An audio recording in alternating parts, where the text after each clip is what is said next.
Are you ready for 2023 rankings? Because I'm not. Let's talk about catchers. Welcome into Fantasy Baseball today. Frank Stampfl joined by Scotty Dubs, Scott White. And today on the show, I already mentioned, we've got a catcher recap from this past season. We'll take a look at the top 10 catchers in Roto Leagues. Maybe talk about where they ranked in head-to-head points as well.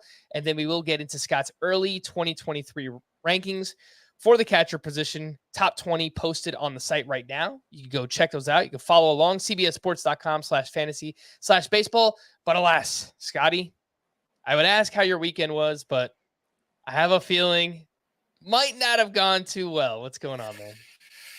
Yeah, I assume you're referring to the Braves ousting in the NLDS at the hands of the Philadelphia Phillies. Wasn't a pretty sight. Wasn't a pretty sight at all. And I mean that, in typical, the way you'd mean it when you're talking about a baseball game. Like, it was just a buzzsaw, right? Like, like that the games weren't especially close. None of them, even the one the Braves won, it was 3-0. It wasn't that close. I guess the final score of game one was ultimately 7-6 because Matt Olson hit a 3-run homer in the ninth, but didn't feel that close, even if it ended up being a 1-run game. And the Phillies just played out of their minds, and that's what happens. And look, I got no right to complain because the Braves just won the World Series last year. So, Sure did. For the next 29 years, we're playing with house money, basically. I'll be lucky if they win again. I'll be coming out ahead if they win one more time. Let me phrase this carefully. I'll be coming out ahead as a fan. Like, let's say championships are distributed evenly among the 30 teams. Like, every team is run equally well. They draft and develop players equally well. They play equally well. Championships are just distributed at random. Your team should only win every 30 years in that scenario. So, by that standard, hopefully I'll get another one before I die. Hopefully. But there was no reason to expect it to be this year. And so, the main thing that stinks about it is they lost to the third place team in their own division who, never was really sniffing first. And so that hurts a little more. But if you're going to make a playoff system that includes 6 teams from each league, you have to expect sometimes the 6th seed's going to move on. At some point, the sixth seed from a league is even going to win the championship. Maybe it'll be the Phillies this year. Who knows? And that's just part of the bargain. That's baseball, Susan, as we like to say. And the Braves, as did the Dodgers, as did the Mets, as did the Cardinals, even they got that's baseball, Susan. Yeah, that's true. Look, both teams that advanced in the National League were the lower seed, right? The Padres and the Philadelphia Phillies. And we see this time and time again, Scott, year after year. It doesn't necessarily matter who has the better team on paper when we get to October. It's almost who's the hottest team, right? And the Phillies offense is just on fire right now. Yeah, I was going to say it was almost poetic, Scott, that the Braves season ended with Charlie Morton on the mound because just everything we went through with Charlie Morton all season long, the ups, the downs, the hype going into the season, the excitement drafting in fantasy. But alas, here's where we're at. Look, I have a feeling the Braves are going to be just fine. They've got a very young, exciting core together for at least the next, 5 to 7 years. You never know what's going to happen during that time, but I feel pretty good about them for the foreseeable future. I will say that. As I mentioned, the Padres slayed the beast. That is the Dodgers. They won that series 3-1. So shout out to them. The NLCS is officially set. The Phillies going up against those Padres. The Astros swept the Mariners, which included a crazy 18-inning game, capped off by a Jeremy Pena solo home run. Obviously, extremely late into that one. And as we record this now, we were set to go live pretty late, which we did ultimately, because I thought I was going to be watching the Yankees here on Monday night, but they haven't played. It was a rain delay, and then eventually the game gets postponed. So alas, you will either see a very excited Frank on Wednesday night or a very disappointed one. But We'll see what happens. Nestor Cortez on short rest. Anyway, Scott, let's jump into the catcher position. We've got a lot of names that we want to talk about here today. As I mentioned, we'll start off with a recap and take a look at the top 10 this past season in Roto leagues. And speaking of which, only one catcher finished inside the top 40 overall in Roto. Of course, this is subject to the CBS Sports 5x5 algorithm, which, as we've kind of figured out, it's different in different places. I'm sure, Yahoo could be different. Razzball has their own player rater. Only one catcher finished inside the top 40 overall in Roto. And for perspective, that there was only one catcher who finished inside the top 100 all of last season in 2021. That was, of course, Salvador Perez, and we'll get to him in a little bit. But your number one catcher was JT Realmuto, who was awesome, especially in the second half of the year. He averaged 3.1 fantasy points per game. That was also first among catchers. 276 batting average, 22 homers, 21 steals, 75 runs, 84 RBI. As much as you can be a 5-category contributor, JT Realmuto was exactly that. Only the second 2020 catcher in MLB history. Pudge Rodriguez did it back in 1999. But yeah, Scott, look, from July 1st on, Realmuto was unstoppable. He was a beast. 311 batting average. The ISO was way up. He was crushing the ball. I guess we just have to figure out which version of JT Realmuto are we going to get heading into next season. But as long as he's anything close to what he did this year, I think we'd be perfectly fine with that. Well, yeah. I mean, a guy who's for most of, I don't even know the last 5+ years, he's been kind of the default number one choice at catcher in fantasy. Of course, Salvador Perez was last year, but Realmuto had a nice run before that, and he was number 2 going into last year or whatever, this past season, I should say.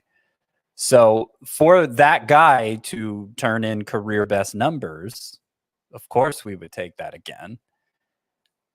Now, I think here's the positive spin on it and the negative spin on it. The positive spin is that I don't think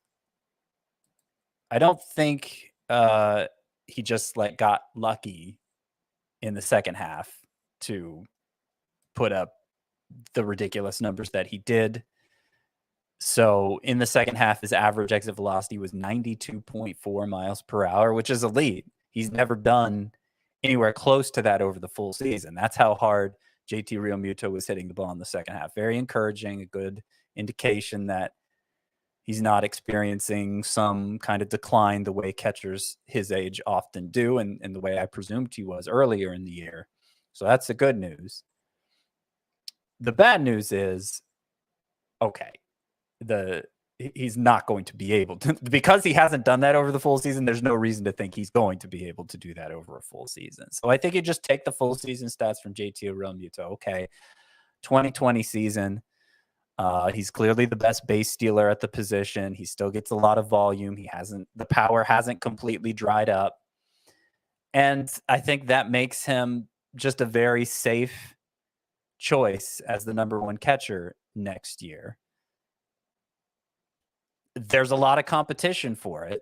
So it's saying something that he's back in that number one spot. It's really those stolen bases putting him over. But I think it's unlikely he's a distant number one. I think it's going to be a tight competition for number one overall production over the course of next season.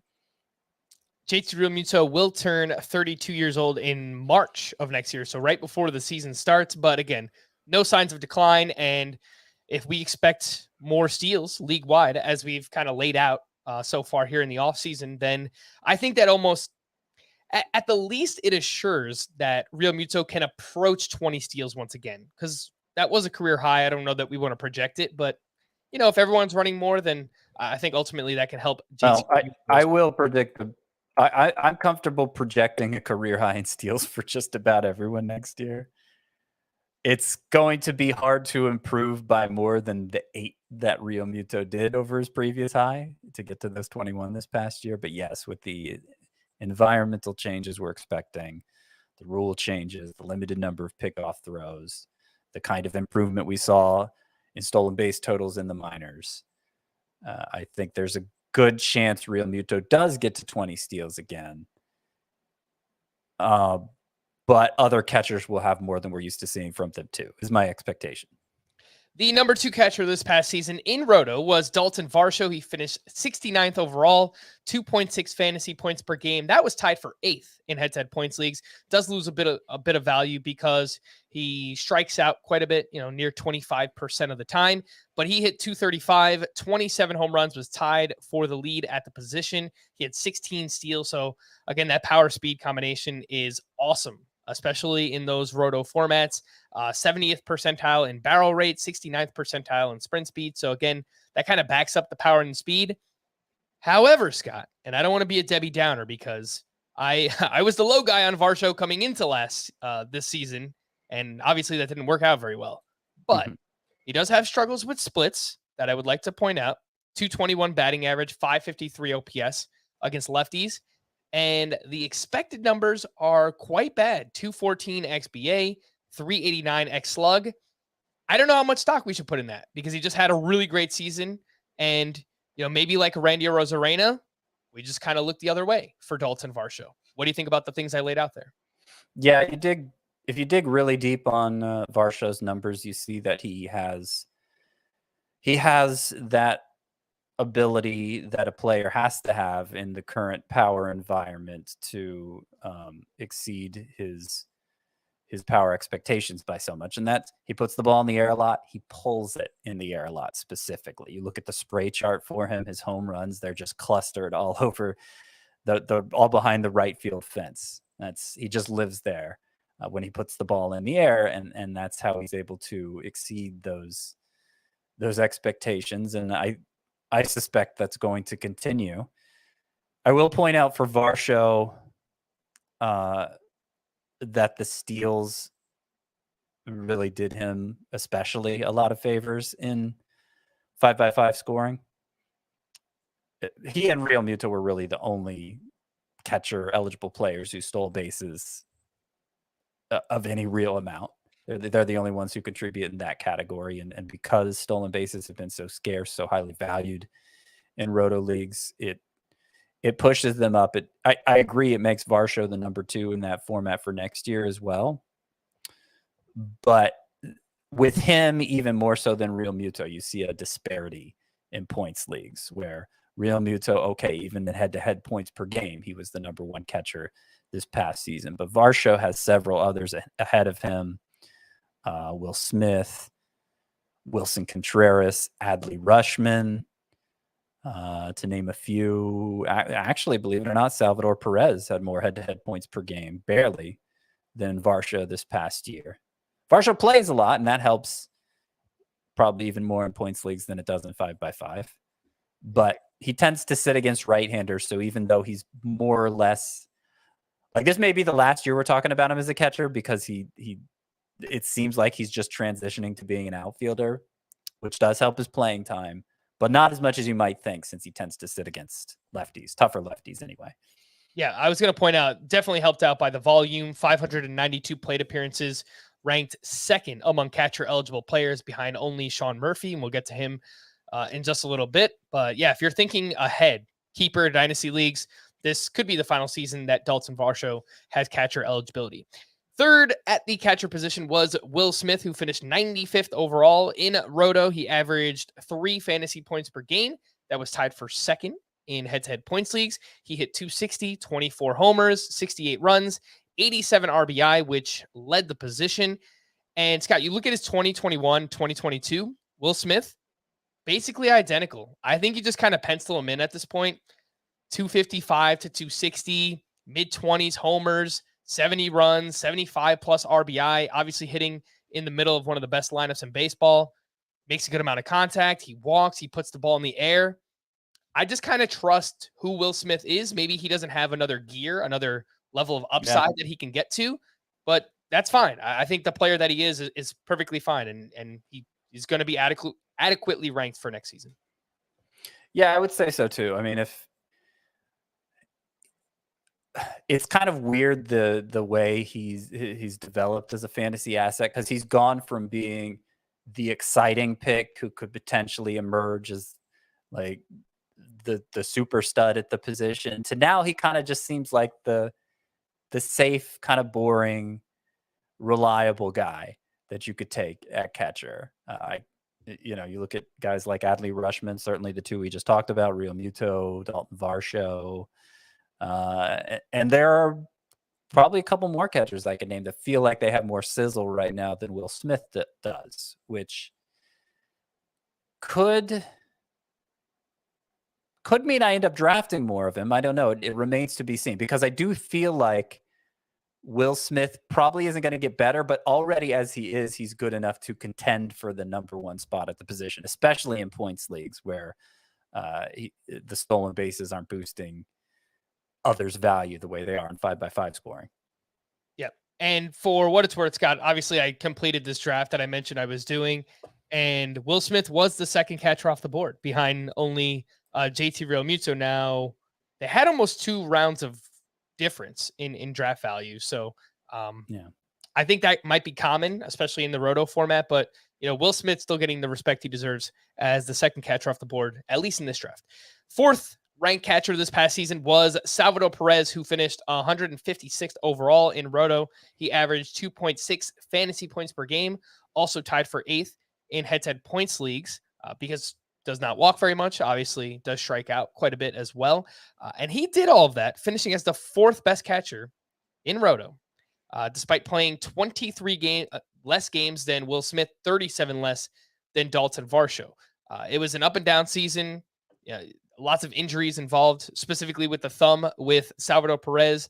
The first half of the year was a complete mess. He went on the IL in May. He came back, re-injured it in June, opted to have surgery, then returned in late July. Now, from when he returned on 57 games played, Salvador Perez hit 297, 12 homers, 42 RBI, 834 OPS, 91.5 mile per hour average exit velocity.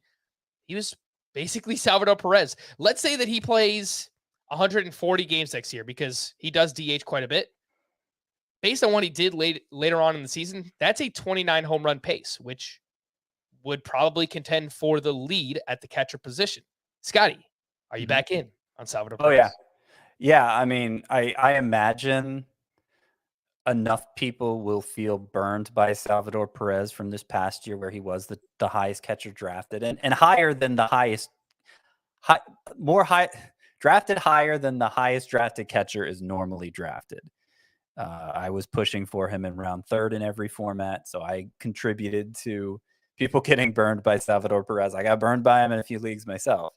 But yeah, you look at what happened after he returned from the thumb surgery, and it's clear early in the year, like he spent some time on the IL with the thumb injury, came back, tried playing through it. Like, it was clearly impacting his production. So I think this is one of those cases where it's fair to slice and dice the season and find these endpoints that better make your case.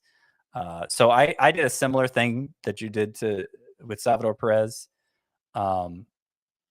Those numbers after returning from thumb surgery in late July, if you project them over the 161 games he played in 2021, 161 games that year, it comes out to 34 homers. It also comes out to 119 RBI. And remember, my case for Salvador Perez, one of the arguments I made for him coming into this season was, okay, yeah, it's a lot to pay for a catcher, but if he comes even 2/3 of the way to his 2021 production, then it'll have been worth it. Well, those numbers, 34 homers, 119 RBI, the homers are a little short of 2/3 of the 48 he hit in 2021, but the RBI are basically exactly what he contributed. So I think overall, post thumb surgery, Salvador Perez was still that guy we were hoping to get when we took him in the 3rd round. So I will be happy to get him for much later than that this upcoming year. My only retort, Scott, is I don't know, as good as Salvador Perez was in 2021, and I still think he's a really productive hitter, I don't know that I would expect any catcher eligible player to play 161 games. He does DH a lot, so that helps his case. But I think he's also still going to catch a ton of games as well. So just kind of leaves a catcher susceptible to getting banged up here and there and missing games. So, you know, Yeah. even if you, again, relatively project 140, 145, you're going to get close to 30 home runs if he could stay healthy. I think that's I think he's one of the best catcher eligible players positioned best to get 140, more than 140, 145 games if he stays healthy. You don't project 161 games for right. anyone really. Yeah. But he'll play virtually every day if he's healthy. All right. Well, let's move on to the number 5 catcher. That was Willson Contreras. He averaged 3 fantasy points per game. That was tied for second in head-to-head points leagues. And it was a tale of 2 seasons, almost the reverse Realmuto, where JTR turned it on from July 1st and Willson Contreras did the opposite. He basically plummeted after June this past season. So through June, Contreras was batting .283, 13 home runs, crushing the ball, 10% barrel rate, making a lot of contact. July 1st on, Willson Contreras hit 186, 9 homers. Average exit velocity took a step back, started hitting more ground balls, something that has hurt in the past. He was battling an ankle injury for basically all of September. And I think even before that, he was playing through this injury. And there were trade rumors basically all season long. So something that could affect, obviously, any player. Wouldn't surprise me if it affected Contreras as well. Scott, who is the real Willson Contreras? Well, this is a full season numbers are more predictive than partial season numbers situation, I think, because what ultimately became of Willson Contreras, if you combine the first half stats with the second half stats, is they ended up being normal Willson Contreras stats. Yeah. In fact, 243 is what he ended up hitting compared to 237 the year before, 243 the year before that. The OPS is very similar to high 700s to low 800s. Actually, this past year was the highest of the last 3 years at 815. So it ended up being a typical Willson Contreras season, even if it didn't play out in the most conventional way. Now he hits the free agent market. So that's something we're going to be monitoring in the offseason, obviously. I don't think it's going to change where I rank him too much. Obviously, if he goes to one of the more extreme venues, then we'll have to look at it again. But I feel like he's toward the back end of that high end catcher tier, that very large high end catcher tier, which I would say is, I mean, we'll get into it in a little bit, but it's at least 7 deep. It may be as much as 9 deep.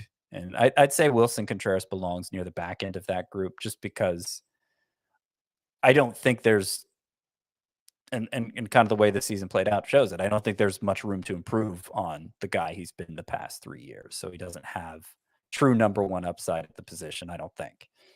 And I think regardless of what format I play in, obviously head-to-head points, head-to-head categories, more often than not, you start one catcher. In roto leagues, normally you start 2 catchers. I want to get one of these top 8 or 9, Scott, as my, even if it's my lone catcher, that's fine. If I play in a 2-catcher league, I want one of those guys to be my anchor. So if Willson Contreras is going to fall towards the back of that group, I'm fine. I'm fine waiting, and I'll take whoever falls from that tier. And if it's Willson Contreras, I'm fine with it. Number 6 this past season was Alejandro Kirk, who finished 169th overall in Roto, 2.6 fantasy points per game, tied for 8th in head-to-head points leagues. He hit 285, 14 home runs, 59 runs, 63 RBI. Fantastic plate discipline, 63 walks to 59 strikeouts. Just nearly unheard of for really any hitter in today's game, but especially a catcher. Great plate discipline. He hits the ball really hard. A lot of it on the ground. That's going to hurt Alejandro Kirk. Obviously, he's a bigger boy. He's not going to beat out any infield singles. So would be nice to see maybe a few more line drives, put the ball in the air a little bit, Scott. But what I really like about him most, a lot of DH days, he's going to be in the lineup. And he was basically batting cleanup. That was the majority of his games this season, his plate appearances, cleanup for the Blue Jays. And ultimately, that's just a really valuable position to be in. Yeah, you got to remember he's only 23 as well. He's going to turn 24 before the end of the offseason here, but very young, very early in his career. And the StatCast measures for him are so impressive. going beyond just the ridiculous contact skills that he has, how hard he hits the ball. It's a great foundation of bat skills here for Alejandro Kirk, and he disappointed us in this. He got so hot in the middle of the season and then ended up having just the 2 home runs in the second half, and so that dragged him down quite a bit. I was actually surprised to see kind of underwhelming his point per game production. Obviously, that's the format that rewards a lack of strikeouts. Play discipline like Alejandro Kirk's the most. And he ended up with fewer points per game than Daulton Varsho, than Salvador Perez. But that goes to show you how many quality catchers there are too. Because I think if we just took Alejandro Kirk's 2022 stats and applied them over the past few years, like he would still come out as like a top 3 catcher in the head-to-head points format. But bottom line is a lot of good skills there. I think there's room for improvement. I'd be really excited to draft him as my number 1 catcher in either format, but especially points leagues next year. Yeah, I agree with all that. Number 7 at the position was Sean Murphy, who averaged 2.5 fantasy points per game. That was tied for 12th in head-to-head points leagues. More than anything, Sean Murphy was a volume player at the position. 612 plate appearances, led all catcher-eligible players. He also played 148 games, partially because the A's were not very good, so he got some days at DH. They just needed help any way that they can get it. But I don't want to sell him short. He was good. 249 batting average, 18 homers, 67 runs, 66 RBI. Huge improvement in the strikeout department. Career best 20% strikeout rate. And I will point this out, Scott. I think there's a chance Sean Murphy could be traded this offseason. And if you look at his career splits, 686 OPS at home in Oakland Coliseum, 817 on the road. I think if we get him out of Oakland, he could have Will Smith type upside. What do you think about that? I know Oakland's turning into a launching pad. You know this. You know this. You saw it. Only when it's 85 degrees outside. What I like most about Sean Murphy is that over the final 2/3 of the season, he shaved about 10 percentage points off his strikeout rate. Became a really good contact hitter. Not like Alejandro Kirk good, but more of a typical good contact hitter, and hit about 280 during that stretch. So I think, and you look at his minor league track record, he wasn't a guy who struck out a lot in the minors either. I think he showed improvement. And yeah, I do think he's a trade candidate this offseason, with the A's nowhere close to competing and having they're bringing Shea Langoliers along. I don't think the plan is to make Shea Langoliers a primary DH as he was down the stretch this past year. Yeah. So I'm halfway expecting Sean Murphy to get traded this offseason, and it could do him some good. Yeah. Yeah, I like that idea quite a bit. Number 8 at the position was Travis d'Arnaud. He averaged 2.7 fantasy points per game. That was tied for 5th in head-to-head points league, so very good on a per-game basis. He hit 268 with 18 home runs, 61 runs, 60 RBI in just 426 plate appearances. Very strong season once again for Travis d'Arnaud. With that being said, Scott, I can't really figure it out. He doesn't particularly hit the ball that hard. His barrel rate is not impressive. He hits a decent amount of ground balls. He's turning 34 years old in February, has been injury prone in the past. He's been good 3 of the past 4 years, top 11 catcher in 3 of those years. But of all the names we've mentioned so far, he is the least appealing to me. I agree. And I was kind of hedging a minute ago whether the high-end catchers end at 7 or end at 9 for this upcoming season. Whichever it is, Travis d'Arnaud is outside of it. If it's 9, he's my number 10 catcher, basically. So I see him more as a fallback option than as somebody you're really feeling good about drafting as your top catcher. He could end up having another good season. He is a player who, head-to-head points per game, he was ahead of Varsho, Salvador Perez, Alejandro Kirk. He had a really productive season, but he's going to be 34 next year. He's got Willson Contreras breathing down his neck, and I think it's more likely the numbers go down than hold steady. Certainly more than improve. I don't better. So yeah, Travis d'Arnaud, I see him more as a fallback option next year. Agree completely. And let's talk about his teammate, Willson Contreras, who you mentioned just there, who finished 9th at the position. Really the out of nowhere breakout at the catcher position. He averaged 2.6 fantasy points per game. Takes a little bit of a step back in that department because he does strike out quite a bit, but he hit 278 with 20 homers in just 97 games played, 376 plate appearances. And among catcher eligible players with at least 350 plate appearances, Willson Contreras' 860 OPS ranked first at the position. His 228 ISO ranked second. That was behind only Cal Raleigh. Hits the ball hard. His barrel rate was very impressive. Also hits the ball on the ground quite a bit, like his brother, Willson Contreras. The question, Scott, is how much do we trust it? Now, I know, obviously, we do the podcast together all the time. I know you feel about him. I know you like him quite a bit. Mm-hmm. How much can we trust it, right? It just feels like this came out of nowhere. Correct me if I'm wrong. I feel like he didn't really rank highly as a prospect, just as a catcher or within the Braves organization. Maybe I'm wrong about that. The minor league numbers, pretty unimpressive. The batting average was good, but 759 OPS, 31 homers, and 396 career minor league games. I like the player. I just don't know how much we trust it. What do you think? I mostly trust it. You're right that he wasn't a particularly highly regarded prospect. He was a name. He had some prospect status, but he never made a major top 100 list.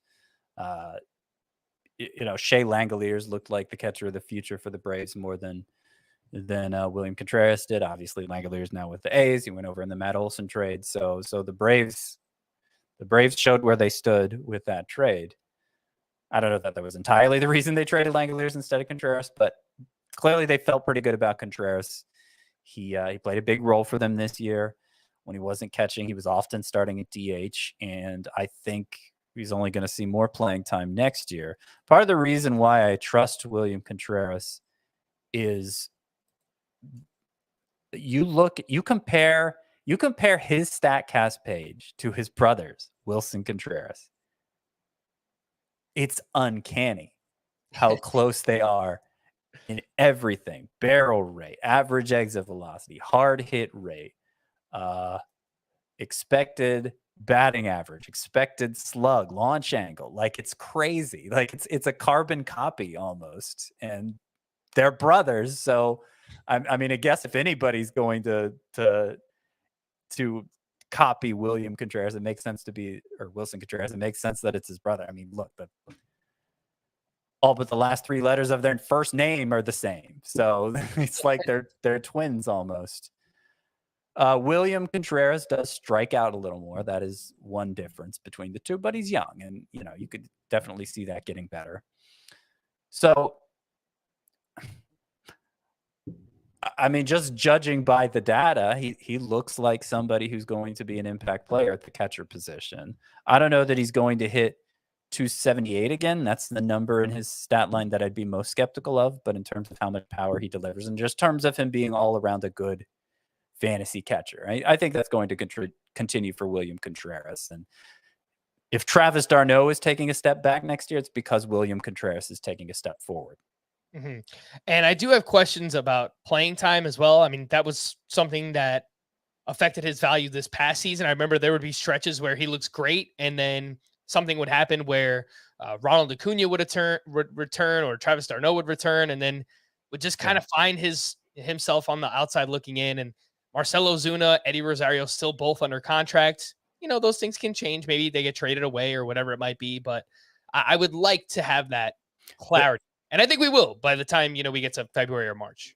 The biggest thing is I think Ronald Acuna is going to be able to be a full-time right fielder again next year, having had even more time to recover from that torn ACL. There were stretches this year where he basically was stuck at DH, and unless they were going to play Willson Contreras in the outfield, the Braves just couldn't play him, except as d'Arnaud's backup at catcher. So I think that's going to help it a lot. I think in the long run, they're going to play him over Ozuna.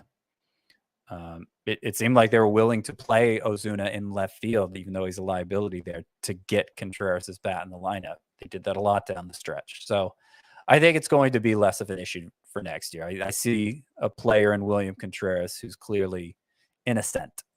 All right. The number 10 catcher, and the last one we'll mention here, was Cal Raleigh, who averaged just 2.3 fantasy points per game in head-to-head points leagues because he strikes out a lot. And he also hits a lot of fly balls, which leads to a low BABIP, and it will lead to a low batting average. He hit just 211, but had 27 home runs, which was tied for the catcher lead. He had 63 RBI. That was pretty impressive as well. But basically, this season's Mike Zunino. Low batting average, big power. He's a lot younger than a Mike Zunino, so I think I do trust it more year over year. Very similar to the player we saw in the minors in Cal Raleigh, who did have some prospect status. This is what he was supposed to be: lower batting average, big power, and he came through on that. It's backed up by all the StatCast metrics. Hits it hard, max EV 94th percentile, barrel rate 96th percentile. The power is legit, Scott, but it will come with a very low batting average. Yeah, and for as much as he strikes out, for as low as the batting average is going to be, and it's not just the strikeouts, he puts the ball in the air a lot too, so he's not giving himself a chance to get many hits other than home runs. Mm-hmm. Cal Raleigh, and there's a couple of catchers we haven't mentioned yet, and we'll get to them when we go through my early rankings. But Cal Raleigh, I feel like, is kind of the point in the catcher class for me, the 2023 catcher class, where it's like I really don't want to be in the position where I'm the one taking him. I do have him 13th, so if it comes to that, I'm not saying I wouldn't take Cal Raleigh, but if we're talking a 12-team one catcher league, then he's the one on the outside looking in for me. And we didn't discuss this beforehand, Scott, but you will see that number 12 in the rankings for next year, I have in parentheses, huge drop off after this. Number 13, of course, is Cal Raleigh. So we are simpatico, spot on there. Before we hit the break, oh, by the way, where's Adley Rutschman and MJ Melendez? They are coming a little bit later on. We'll get to them. Before we hit the break, for those watching us live or on demand, please hit the like button, subscribe to the channel if you haven't already, drop a comment as well.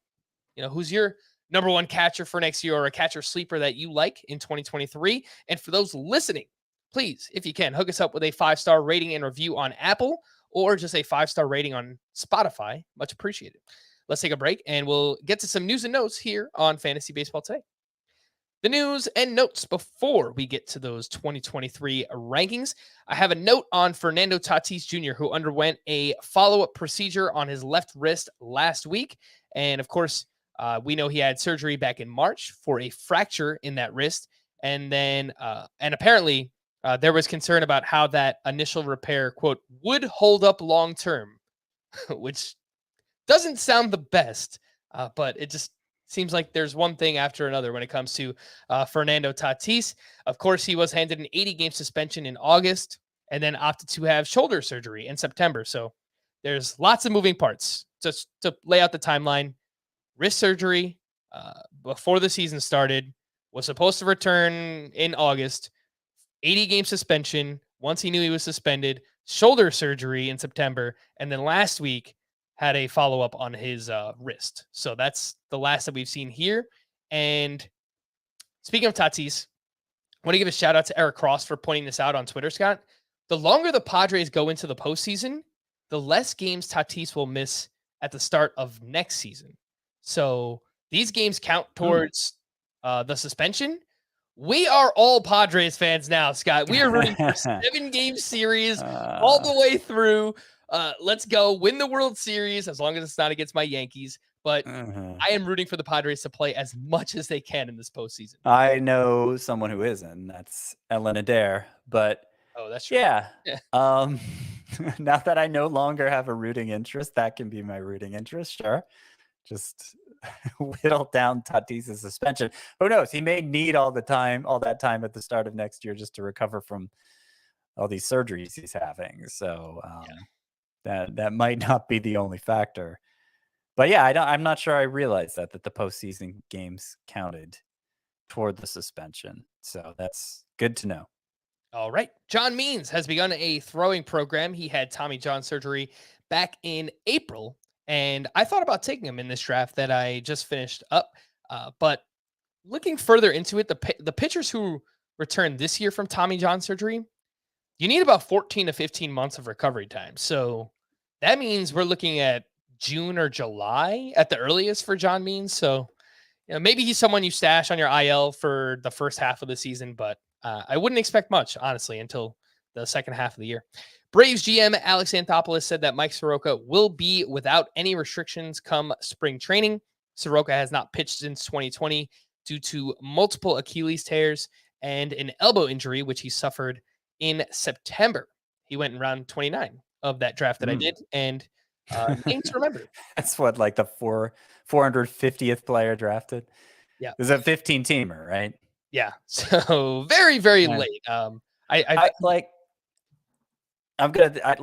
get into this every once in a while. Like, it irks me how much fantasy baseball analysis is geared toward the 15-team league when so few people play in a 15-team league. It's like, who are you guys talking to?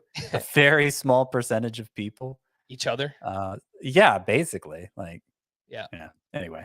No, it's a good point, Scott. And I did make an emphasis this year of I wanted to focus more on 12-team leagues and shallow leagues. And that's why if you hear us on the podcast talking about a player who might be 60 or 70% roster, and you're probably wondering, why are you even talking about this guy as a waiver wire option? That's why, we want to address the masses. Most people listening to this podcast probably play in 10 or 12-team leagues. So occasionally we talk about deeper leagues, and we will do that. But yeah, I think it makes sense to, address your main demographic.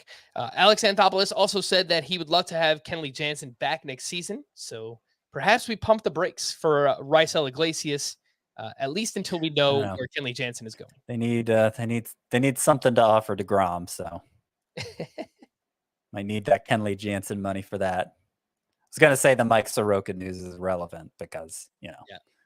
Anyway, you might be right. Yeah, I'm just building myself up for disappointment now. There is smoke there with Jacob deGrom. Isaiah Kiner-Falefa has now sat out, or will sit out, 2 straight games in the playoffs. And you never want to root for someone to lose their job, obviously, but this could help Oswald Peraza get on the field next season. Is he on the postseason roster? Peraza is not on the ALDS roster, but the way that things are trending right now, Kiner-Falefa has played questionable defense all season long, but he has made some mistakes.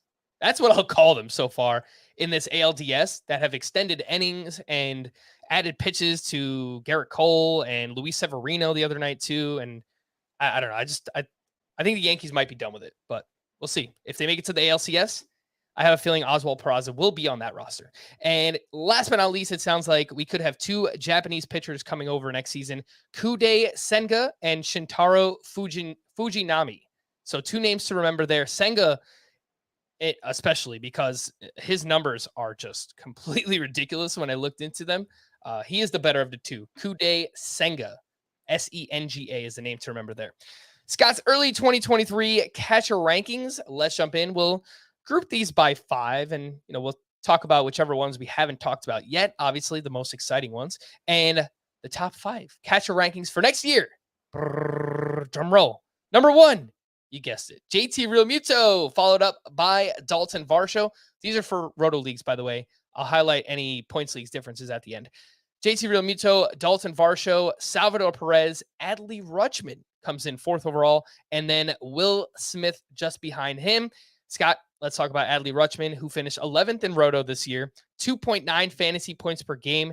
That was 4th in head-to-head points leagues, 254 batting average, 13 homers, 70 runs scored in only, I believe it was 113 games played. Plate discipline is awesome. 13.8% walk rate, makes a lot of contact, hits a lot of line drives, and he hits a lot of doubles, Scott.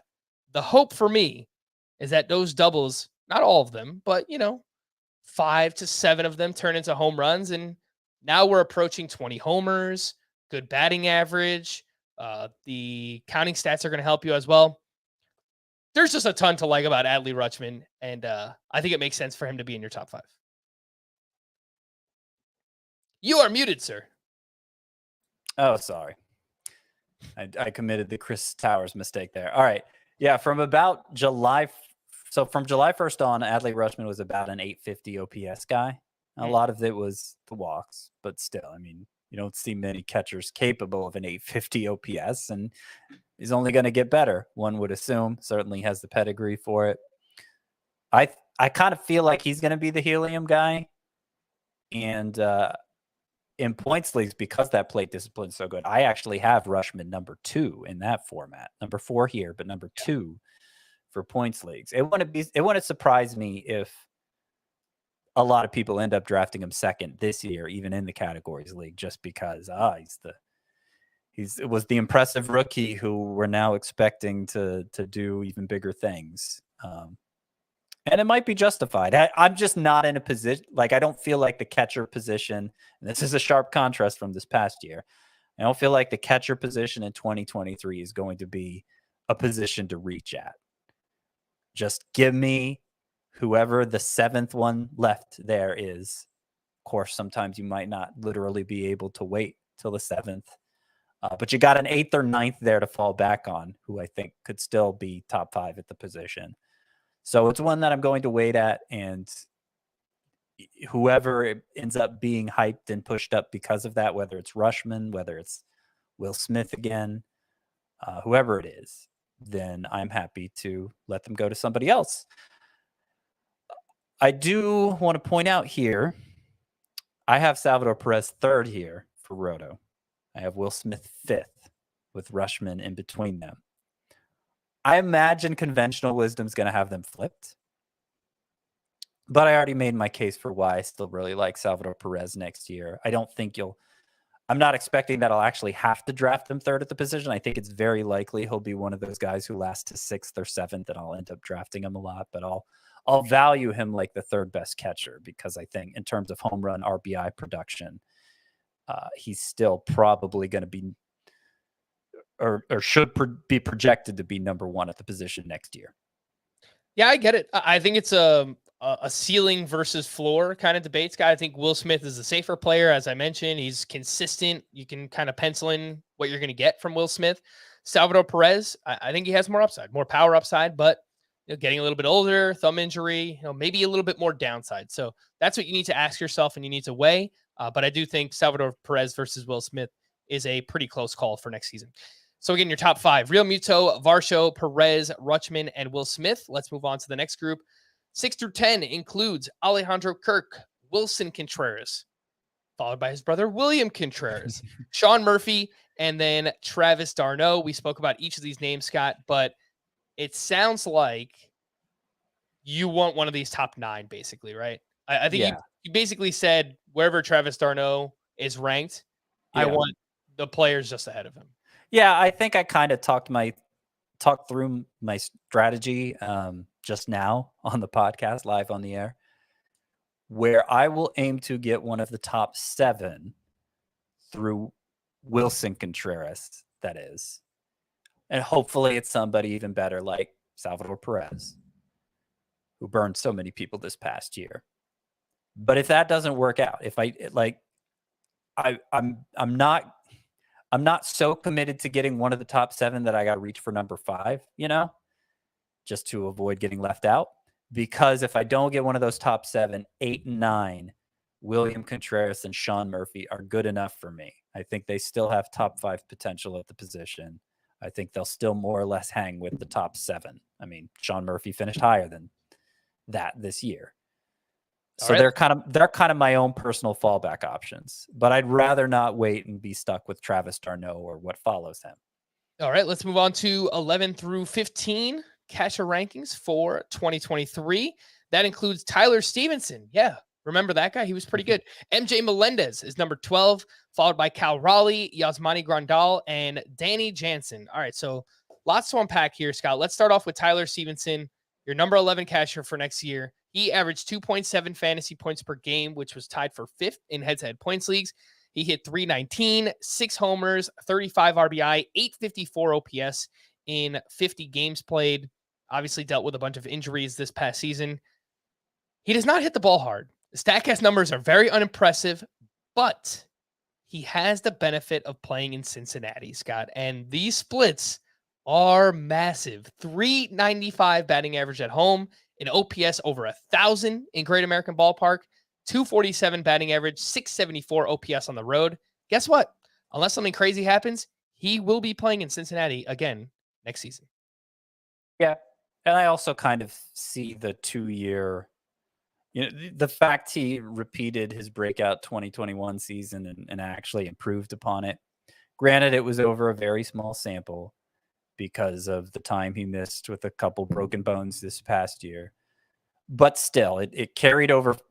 He had an off season to kind of get things back to their normal state, and he still ended up producing like a top catcher. So I see that as a validation of sorts for Tyler Stevenson. I was curious to look up his splits last year when he did have more playing time. So he was better at home, as you'd expect. But on the road, he was solid 260 batting average, 750 OPS.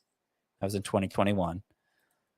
So, yeah, I think Tyler Stevenson, injury risk there, clearly. But, if you wanted to rank him ahead of Travis d'Arnaud, I don't think I'd argue with you too much. Number 12 on this list, Scott, is MJ Melendez. And we had a discussion towards the end of the year where I said I'm going to be higher than you on MJ Melendez. And I would include him in that top 7, 8, 9. I don't think I would mind Willson Contreras as my first catcher. So I think the way I'll have it ranked is Melendez inside of that top 10, and he's kind of the cutoff for me. But I really like what I saw, Scott. I know the batting average was not great. Actually, it was quite bad. 217, but he hit 18 homers, 62 RBI, walks a ton, 12.4% walk rate. It strikes out quite a bit, nearly 25%. Hits the ball really hard, 90.7 mile per hour average exit velocity. And as a left-handed batter, this was so weird to me, Scott. He crushed lefties.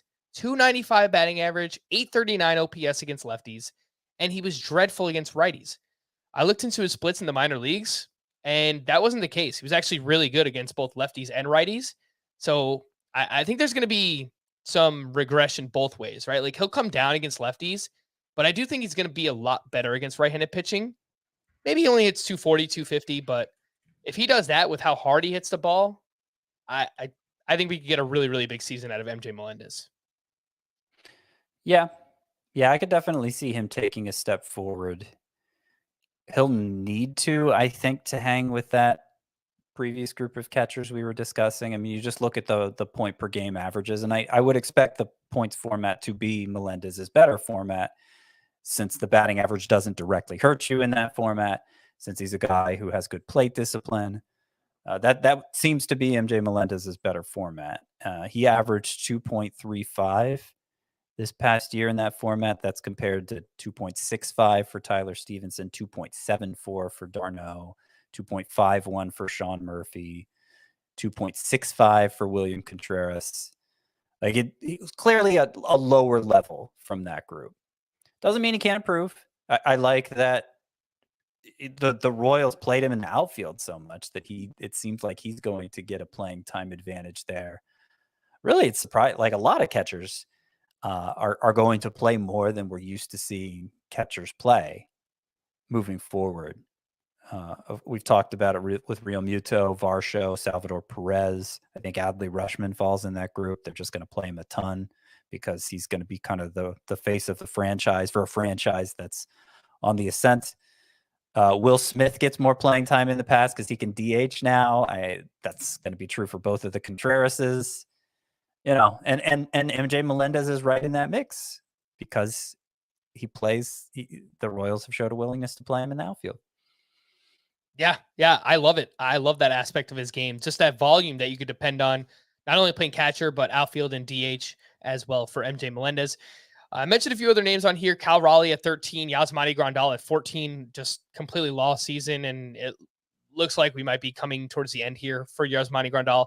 Number 15 on this list, Danny Jansen, former top prospect, took a couple of years, but he broke out this year. He only played 72 games. He was really, really good in those 72 games where he hit 260 with 15 home runs and an 855 OPS.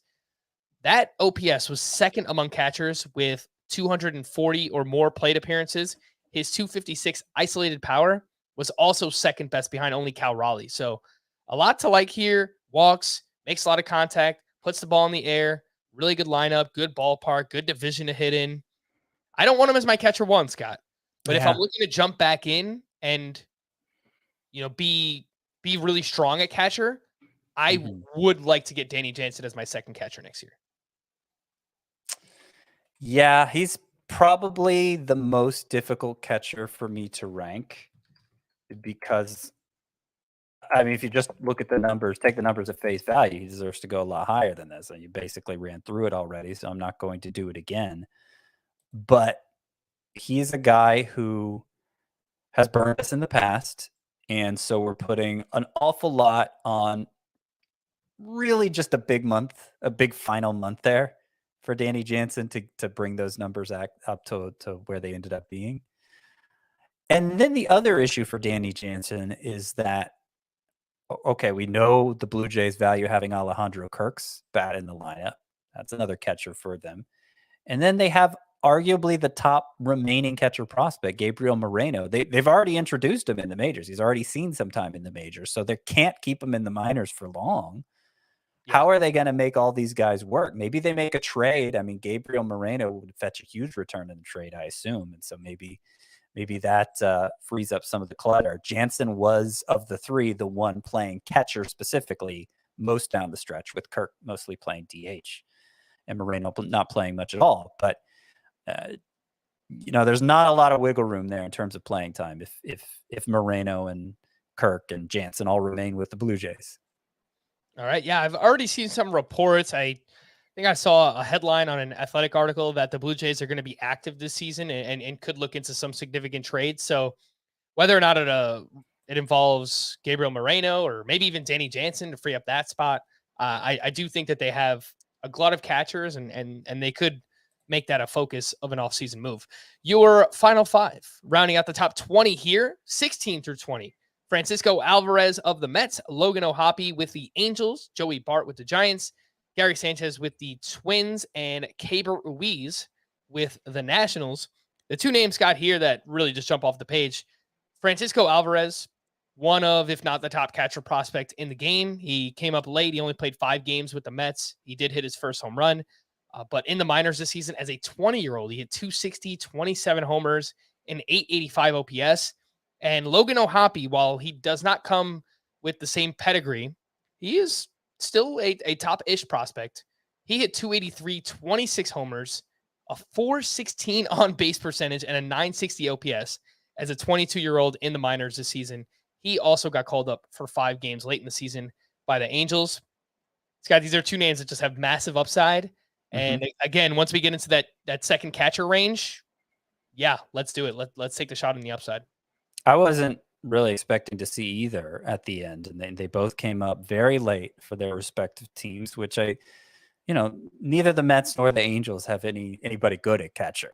So because now they've already brought them up, it seems, I don't know if I want to go as far as to say likely, but it seems like at least a 50-50 shot they're going to be their team's opening day catchers next year. And if that's the case, if that becomes obvious during spring training and they're putting up massive numbers in spring training, let's say like these two, Francisco Alvarez and Logan O'Hoppe, they're the ones with the chance to really surge up the rankings here. Beyond, I think, maybe Cal Raleigh, who I have 13th. They could push for top 12 status, each of these two, by the time we entered the meat of draft season. So definitely want to keep an eye on them. They have the potential to lengthen the catcher position even more. Alvarez, I said Gabriel Moreno was arguably the top remaining catcher prospect. I say arguably because Alvarez is right there too. And personally, I think Alvarez has the brighter future at this point. But Logan O'Hoppe, I mean, he made huge strides this year. I know Keith Law of The Athletic named him his prospect of the year. That's how much his stock improved. He got on base a ton and showed improved power. So he might even be, because Alvarez is kind of young, maybe not ready to handle the defensive pressures of the position. So Logan Hoppe, I have him ranked below Alvarez here, but he may be even better positioned to make a fantasy impact right away than Alvarez is. And with Alvarez, look, even if he doesn't start off as the main catcher for the team, because I believe James McCann is still on under contract with the New York Mets, Alvarez could be that second catcher / DH, kind of like Alejandro Kirk is for the Blue Jays, and could still earn a ton of playing time that way. So that would not surprise me either for Alvarez. But yeah, both of these guys are very exciting. Alvarez and Logan O'Hoppe, 2 names to remember for next year. And this is part of the reason why I'm so excited to have the Welsh on every Wednesday, Thursday here on the show, because last year when we had him on around this time and we kind of did an Arizona Fall League recap, he mentioned Logan O'Hoppe as just, someone who stood out, didn't really know much about him, but he crushed it in the AFL, got an opportunity this year, started off in the Phillies organization, traded over to the Angels. But yeah, these are names. That's why you need to watch and listen this time of year and get some of these deeper names to remember for the following season. Changes in head-to-head points leagues. Adley Rutschman, Scott mentioned some of this already, but Adley, Will Smith, and Alejandro Kirk, they all move ahead of Daulton Varsho and Salvador Perez inside of the top 5. Carson Kelly and Christian Vasquez also creep inside of the top 20 in head-to-head points leagues. But yes, that'll do it for this episode. And if you want to hear more about the prospects, that's what we're going to do on the next one. When we have the Welsh on, it's all catcher encompassing once again. Prospects to know for next season. We'll do some dynasty risers and fallers, maybe a sell high, buy low situation, but it'll be dynasty prospect related, specifically from the catcher position. If you have a question regarding catchers, let us know. Send it in. fantasybaseball@cbsi.com. That's the letter I, cbsi.com. For Scott, I am Frank. Thank you all for listening and watching Fantasy Baseball today. We'll be back again on Thursday. Bye-bye.